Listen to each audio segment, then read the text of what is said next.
এটা হচ্ছে ধুন্দুলের ফুল। এই ফুল থেকেই ধুন্দুল হয়। এই যে ধুন্দুল ধরছে,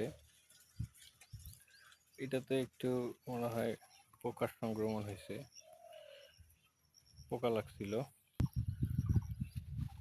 ধুন্দুলকে সব এলাকাতেই ধুন্দুল নামে বলা হয় না, এলাকা ভেদের বিভিন্ন নাম আছে। যেমন আমাদের এলাকায় এটাকে কদোয়া বলা হয়। এই সবজিটা খেতে বেশ ভালোই লাগে, বেশ মিষ্টি মিষ্টি, নরম নরম স্বাদ।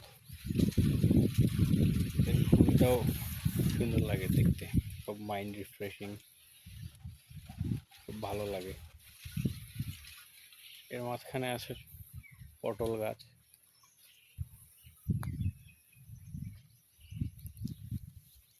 পটলেরও ফুল আছে, ছোট ছোট ফুল, সুন্দর দেখতে। ভিতরে যাওয়া যাচ্ছে না, তাই দেখাতে পারছি না।